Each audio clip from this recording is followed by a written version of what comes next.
Yun panlayan. parang isang, sinabi ko nga sa'yo, parang isang diploma na gano'n lang. Kaya lamang, I-air and repaint o pininta ulit. Parang panibagong... para malaki. Ang pinagmulan ng larawan ng 7 Arkangheles ng Daine. Ano kaya yun?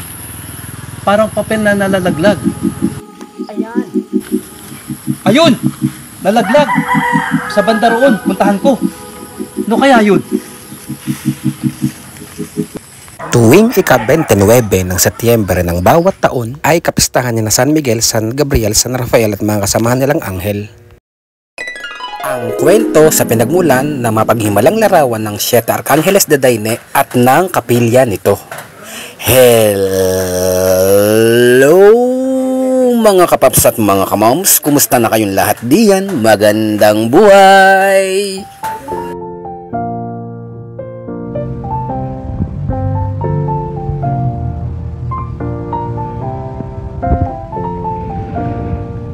Ating alamin ang pinagmulan ng itong nakikita nyo sa akin damit, ang larawan ng 7 Arkangheles. Ito yung pitakasi o patron ng Barangay Daine 1 at Barangay Daine 2 sa Indang, Cavite. Kaya ating alamin kung saan nagsimula itong larawang ito na naging patron o pitakasi ng Barangay Daine 1 at Barangay Daine 2 at bakit nagkaroon ng kapilya sa lugar na yon, sa dakong iyon ng Barangay Daine. Hello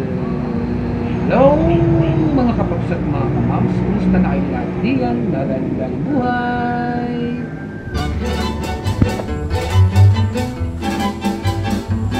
Magandang araw, magandang umaga, Kuya Paul and Kagawad Zoe, mga parehong taga Daine 1. Gusto ko lamang malaman kung ano ba yung pinagmulan ng ating yung 7 Arkanghel natin sa Daine. Bakit nasa Daine ito napapunta at saan nagsimula ito?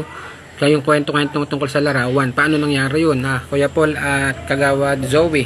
Sinong una magsasalta sa inyo? Ayun sa iyo muna. Si Consel Zoe muna. Ayun sa kwento ng aking nanay at ng aking mga lolo noong unang panahon pa, yun daw ay nanggaling sa Himpapawid.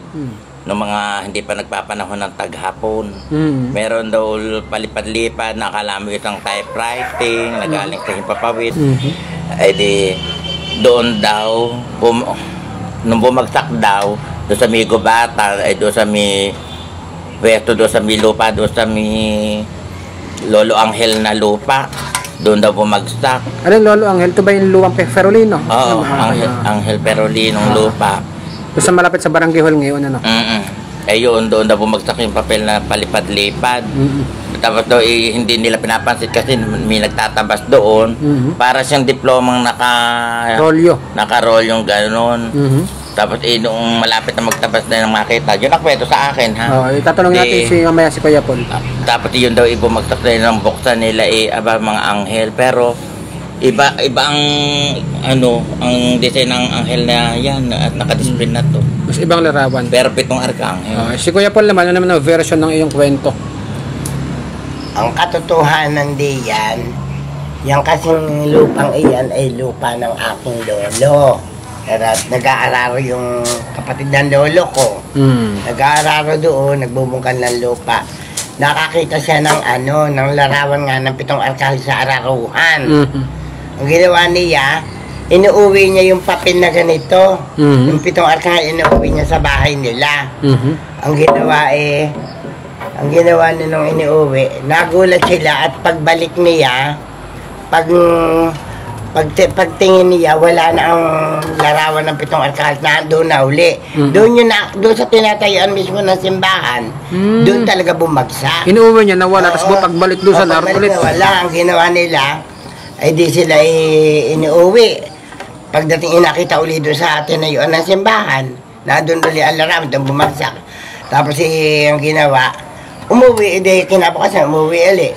Pagtingin niya na, inuuwi niya yun, pagka umaga na, andun uli sa binagsakan uli niya. Nawala sa bahay niya? Nawala sa bahay niya, doon uli sa tinayuan ng simbahan.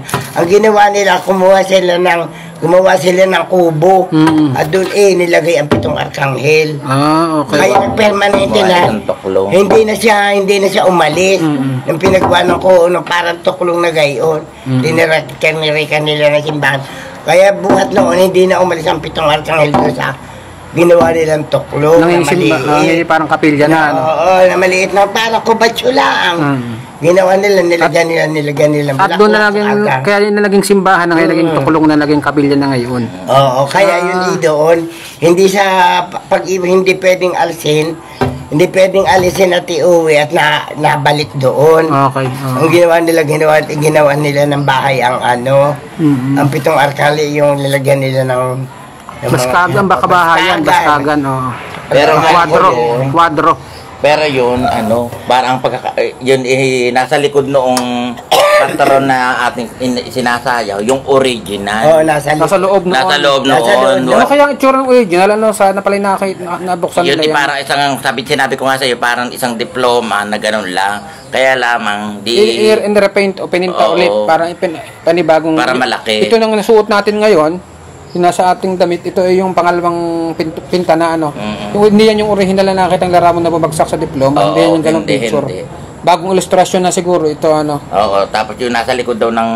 Pero nado pa rin man doon sa likod ng ating pinint na yun, yung original. Yung nasa likod nung parang yung pinaka-kabahayan ng kwadro malaki.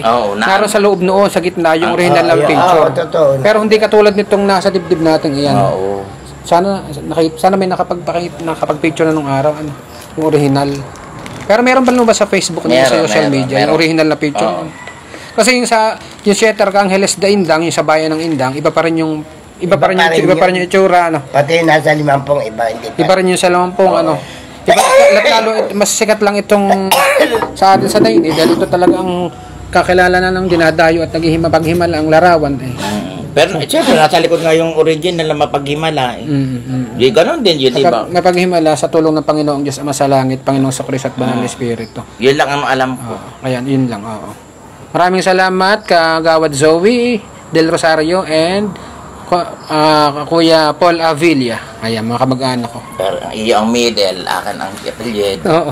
Kuya Rex Avilla Del Rosario, di kinuha pala sa inyong... Dalawa. Sa inyong dalawa. Akin ang middle. Yung middle. Kung middle, Avilla, Rex Avilla, Bago Del Rosario. Yung pangalan. Siyempre, nagsama-sama tayo. Ako ay Rex Avilla Del Rosario. Mga kapaps at mga kamams, ngayon ay natuklas at nalaman natin ang munting kasaysayan ng mapaghimalang larawan ng Siete Arcángeles de Daine at ang pagkakatatag naman ng kapilya nito sa lupang dakong kinalalagyan nito ngayon. Ngayon naman mga kapaps at mga kamams, ang kabuuan o bahagi ng mapagsasadula-dulaan o dula-dulaan nitong pagkakatagpo ng banal mapaghimalang larawan ng 7 Arcángeles de Daine kung saan ay katayo ngayon ang kapilya nito. Ang buong video, panoorin.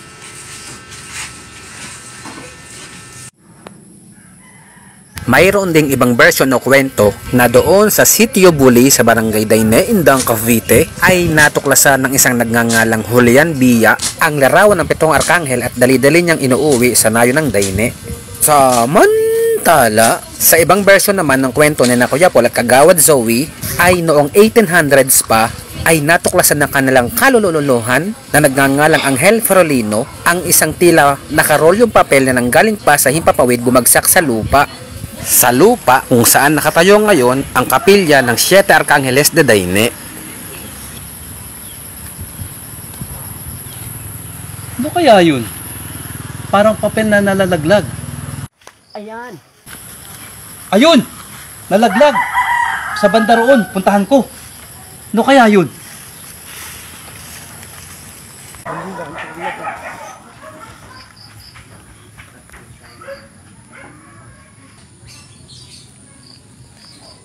Sa kabilang banda, ayon sa mga matatanda sa una na nakakita ng unang larawan, ay halos katulad nito ang orihinal na larawan na galing sa himpapawid.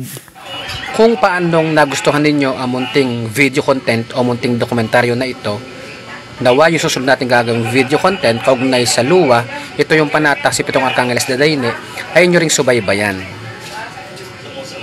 7 Arcángeles ng Daine, ipinalangin nyo po kami sa Panginoong Diyos Ama sa Langit, sa Panginoong Hesukristo at sa Banal na Espiritu Santo. Papuri sa Diyos sa kaitaasan. Okay, thanks for watching. God bless and I love you all. Mwah, chup chup, wags.